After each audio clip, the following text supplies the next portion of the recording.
Hello friend, এই দেখো এই সেই খরগোশ যাকে আমি রেখেছি, কিন্তু আজ আমাকে সারা দিন পরেশান করেছে, সারা রাত শুতে পর্যন্ত দেয়নি। নিচে থেকে উপরে উঠে উঠে আমার কাছে আসছে, এখনো পর্যন্ত সকাল হয়ে গেছে, তা সত্ত্বেও নামছে না।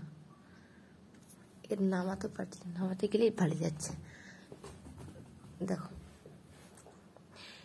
কি হয়েছে আমি নিজে বুঝতে পারছি না, কি ব্যাপার। দেখো নিজে যাবেই নাও, নিজে যাবেই নাও,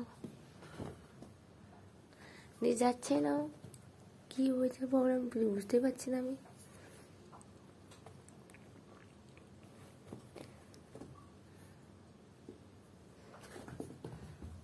তোমরা প্লিজ কমেন্টে বলো এর প্রবলেমটা কি, যে আমাকে সারা রাত ঘুমাতে চায় না আজকে।